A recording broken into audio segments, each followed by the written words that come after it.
You are worth it. The visions you hold for yourself are worth it.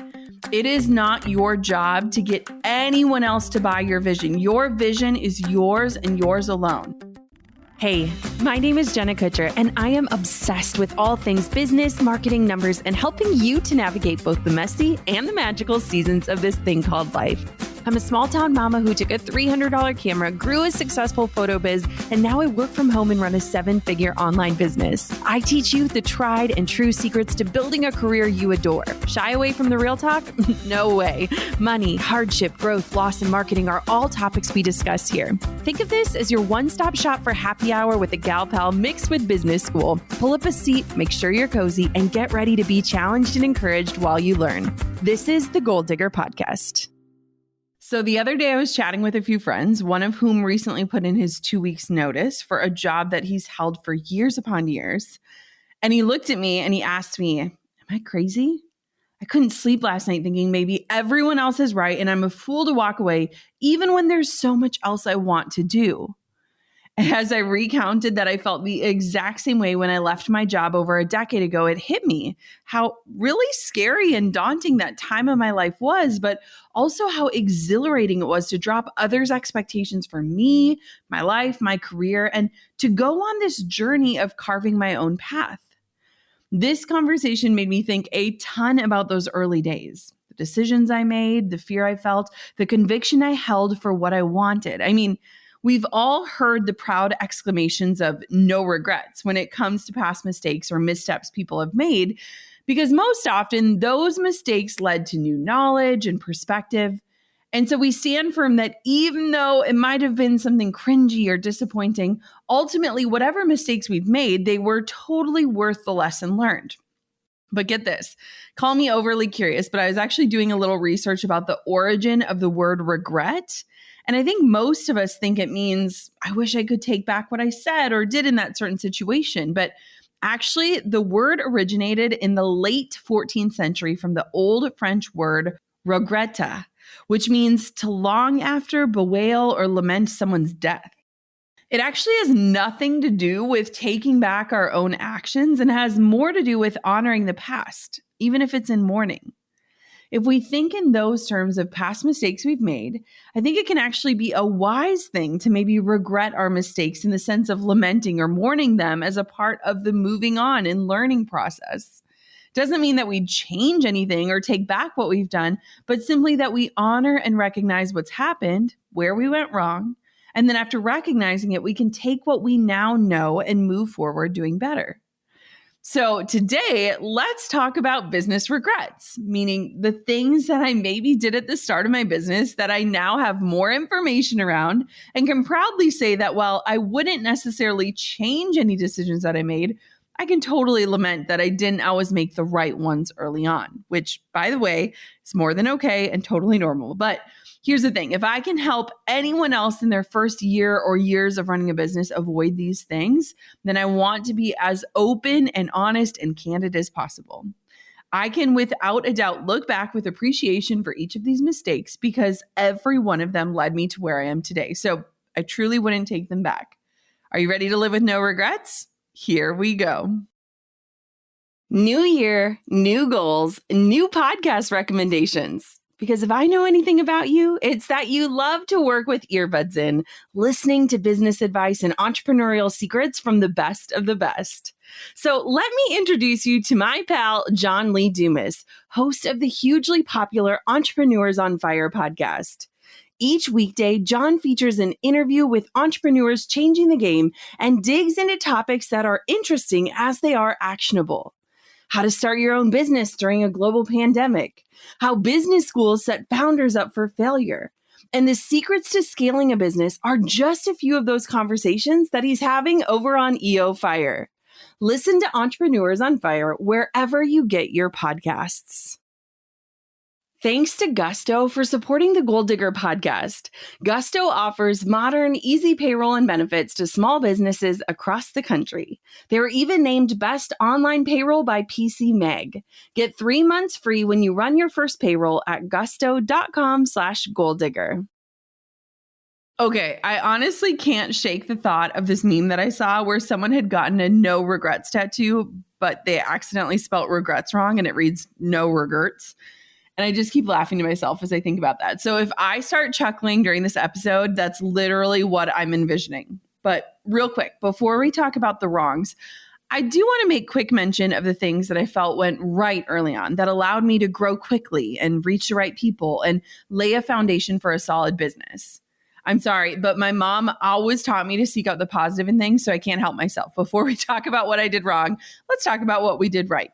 Some of those right things include hiring an accountant to handle the tax and finance side of things, becoming legit legally right away by opening an LLC before I was even making money, sharing my work loudly and consistently on social media to attract more of my target audience, being bold and direct enough to send people direct messages or land in their inboxes asking if they might need my services. And I even made small financial investments into my business early on, like taking out a paid ad that ended up paying for itself within a week to promote the start of my new business. While some of those methods and the advice I offer around them might have shifted in the last decade, I'm honestly quite proud that I took a chance on myself by doing all of that while working a full-time job at the same time. Okay, so enough with the good stuff. Let's talk about the messy mistakes. That's why you're here. It is time I get to the juicy stuff, those mistakes, those missteps, and looking back now, just plain silly things that I did early on in business that I've learned buckets of lessons from and that I hope will help you learn and make better decisions too. So first, I wish I had understood that I should create with a purpose, not just for the sake of creating. So have you ever heard the advice, if you build it, they will come? Well, I took that a little too literally early on in my business, and I see new entrepreneurs do this all of the time. Just like you wouldn't build a house without a plan or a blueprint, it's important that anything you're creating for your business is tied to an end result. So if you're spending time, energy, or money on something, it's important to tie every action to this deeper purpose. So get this. When I first started out, I blogged 5 times a week for years, like literally years. I never missed a single day. I honestly don't even know how I came up with enough content to push out that many posts, and none of them really did anything for me beyond giving me an excuse to share a Facebook post directing people to my blog before moving on to the next day. The posts didn't grow an email list. They didn't lead to another destination on my website. They didn't include strategic calls to action or set me up as an authority. Those daily blog posts were just content pieces created for the sake of creating. Essentially, they were like my online journal, the space to occasionally share my work without any information about how to work with me, book my services, or stay in touch. If I had either approached writing with this end result in mind and with more strategy, or if I had reallocated that already limited time to create and promote just one piece a week, it would have served me so much better. Throwing a little strategy behind my creation process could have totally shifted my approach and the response to my work. So nowadays, I create less content per week, even though I have a team helping with the creation and the promotion of that content, because we make sure each and every single piece that we push out is tied to this deeper goal and includes clear opportunities for my audience to take action, whether that's downloading a freebie or using an affiliate link for a product or service, or joining my email list or signing up for a training. It's less work all around, and it's a more thoughtful, strategic approach to creating that I totally wish I would have had in those early days.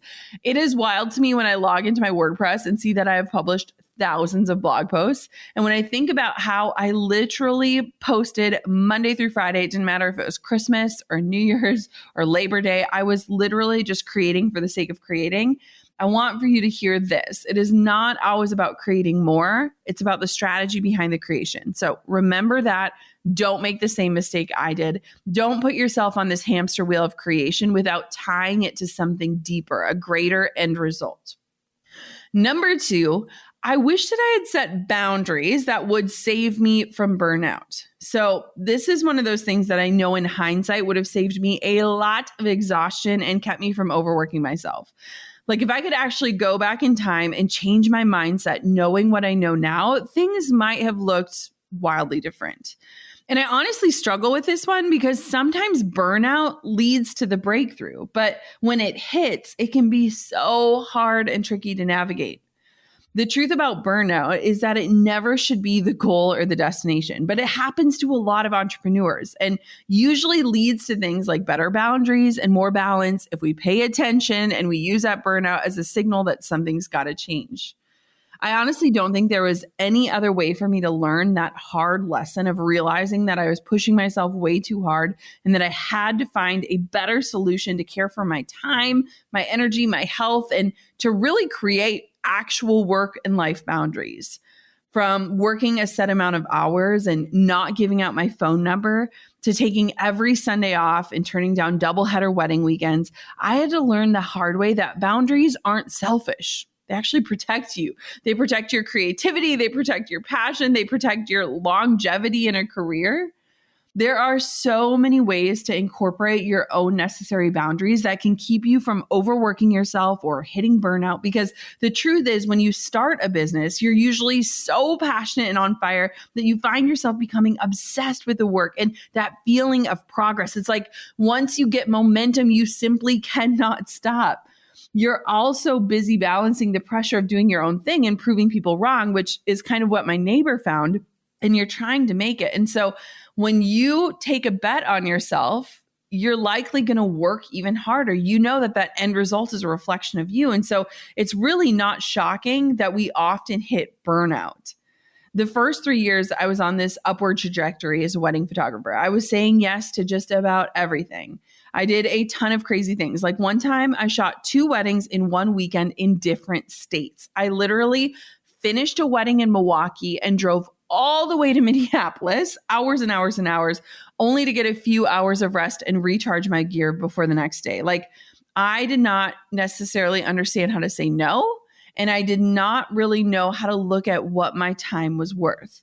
I drove all over the place. I was always available. I said yes to everything. I slept with my computer on my freaking nightstand. Like I spent hours responding to inquiries and answering questions. I even missed some of my best friends' weddings because of client work. And I never ever preserved or saved weekends to be spent with family or for time off. Like when I look back at that, it's like honestly soul crushing because I'm like, I was so pumped to be doing what I loved, but I also took on so much responsibility and I struggled to say no. I was the yes girl. Like my overzealousness led me to be someone who didn't know how to say no. And I chased more until I was so burnt out that I had totally squashed any passion I had started out with. Like I hit this point where I just wanted to walk away and like my windowless office suddenly became appealing again. I didn't realize at the time that all of those yeses to work meant equal no's to living my life, to being present with the ones that I loved. And for me, it took hitting total burnout and exhaustion to really recognize that more money wasn't making me happy. And that I started all of this in order to get my life back, not to sign it away. Well, I eventually, quote, got it and made the decision that I'd rather live on less money to get back my time. It's a decision that absolutely shifted everything for me. Like that decision of saying, you know what? I am willing to say no to 6 figures. I'm willing to work for 50K again, just to have a life again, actually changed the trajectory of my business. And it would have been nice to have learned this one a little bit quicker. But if you can get out ahead of it, my best advice is this. Try even small ways to protect and value your time and allow for rest to be a part of your workflow by scheduling breaks into your day and allowing at least one full day a week off of work. Like literally, if you're not taking a day off each week, holy Hannah, start there. But please take this advice to just protect yourself from the rock bottom that burnout can be and do it so that you don't end up burning the candle at both ends and ultimately resenting what you do for a living. Like I look at how I went from this like passionate person who wanted to bring her camera everywhere, who just loved the art of photography, to somebody who was so burnt out and exhausted that I was like, man, like checking myself into a hospital for exhaustion sounds like a vacation. That is not okay. That does not have to be what entrepreneurship looks like. And that should not be the vision you are pursuing right now. As we look to the new year, you might be thinking about ways to hit the ground running with your business, or even ways to help connect with your customers on a deeper level. We've talked about CRM platforms in the past, and I wanted to talk a little bit more about why they're essential for businesses in 2022. A CRM platform takes any customer interaction, like a sale from your website or clicking on your weekly newsletter, and it transforms that data into valuable insights. Insights like, when do my customers shop? And do my emails really get open more on a Monday? A HubSpot CRM platform is ready to help connect the dots between your business and your customers like never before. HubSpot is consistently working to make its products more connected than ever. With improved custom report builders, you can curate your data your way, making it super easy to review real-time reports on sales, marketing, deals, and more, all with just a few clicks. And if you're looking for cleaner data with a centralized system, the all-new Operations Hub Enterprise gives your team leads the ability to curate data sets for all users, meaning even faster and more consistent reporting. Learn more about how a HubSpot CRM platform can help connect your business in 2022 at HubSpot.com. Get your employees paid and simplify the whole payroll process with Gusto. You're probably wearing all the hats in your business right now: founder and CEO, marketing department, social media strategist, HR, accounting, and more. Let's be honest, that's a pretty full plate. Well, thankfully, there's Gusto.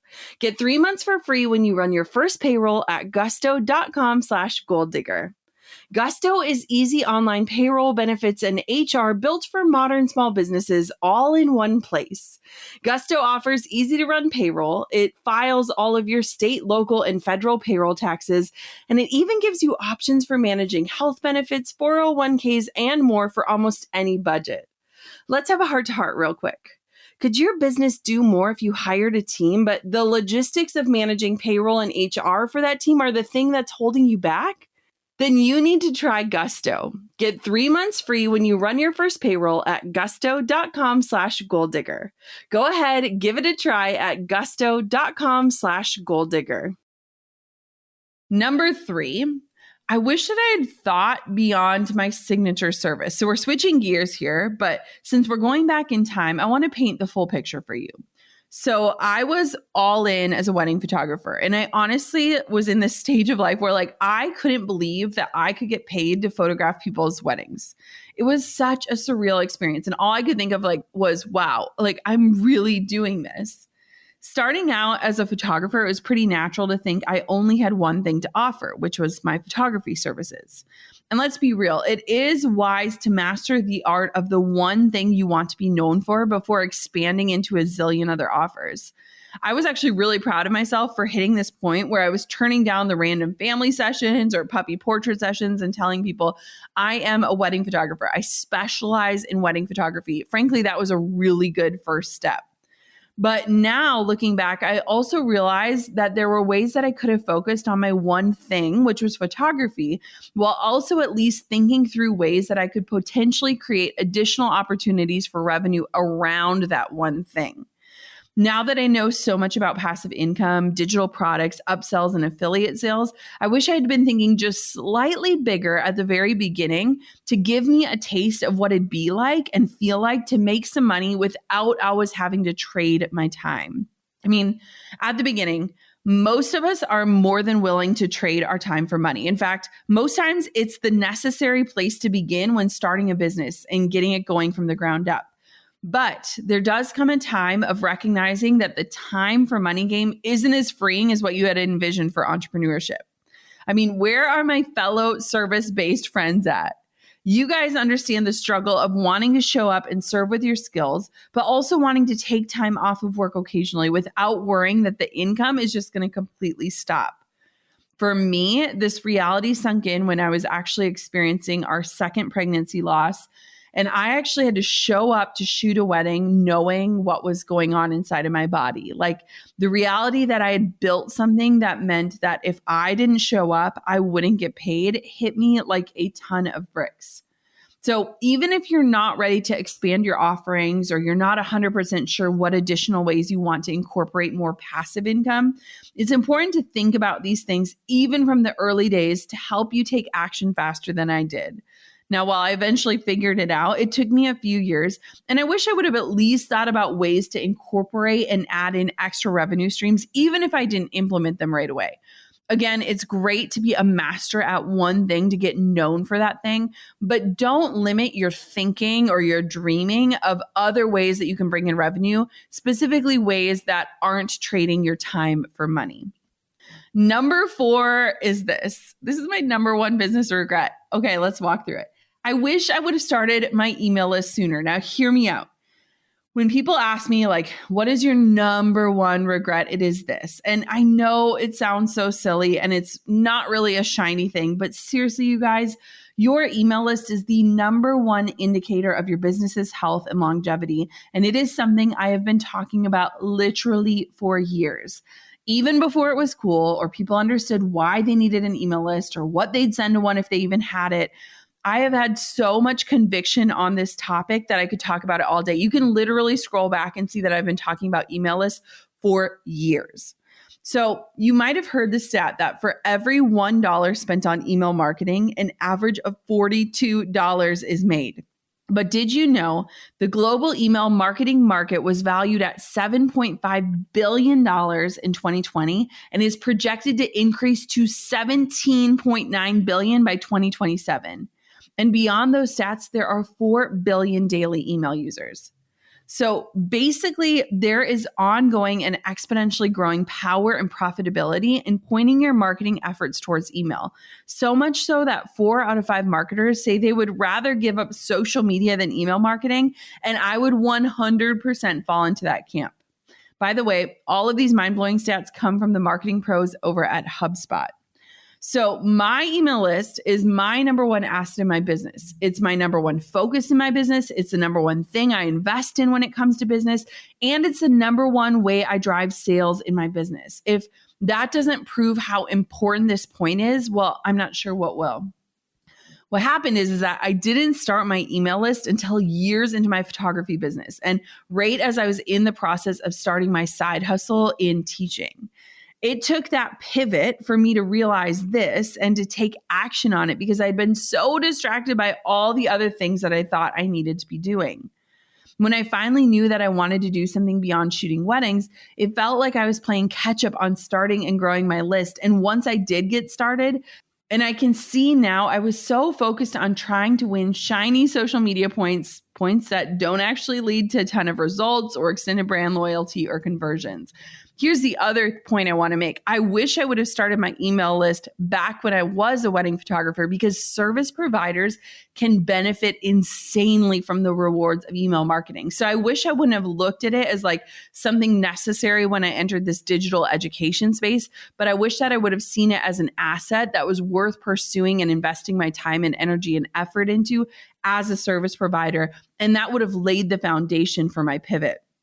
So when I look back and I was focused on all the shiny things, now I understand the power of a lead or a subscriber and how an email list allows you to thoughtfully serve someone before you ever go to sell to them. I also love the fact that much of email marketing can be automated, meaning when we're talking about trading our time for money or serving and showing up, it gives you this opportunity to know that you can work smarter and not harder, that people can be served while you're resting, that you can set up automations that do the work for you.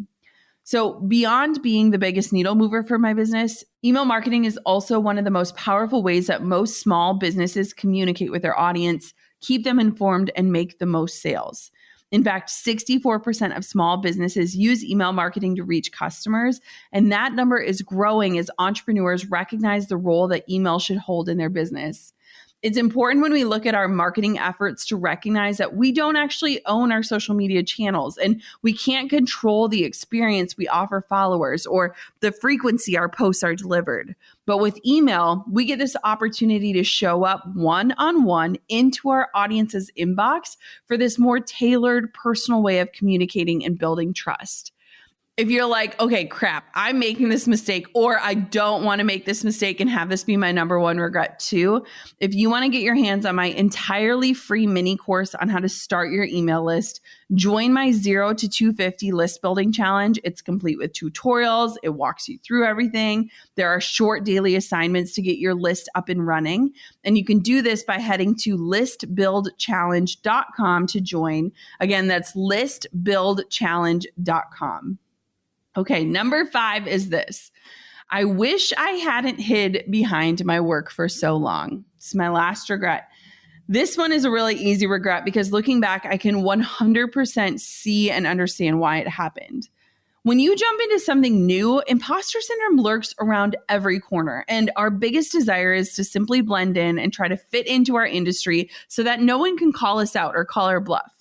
I mean, the truth is, as creators and creatives and entrepreneurs, unless you are the face of your brand, it is way too easy to hide your bright and shining face and your one-of-a-kind personality behind your work, and instead just push your products and your work into the feeds and hope that they can speak for themselves.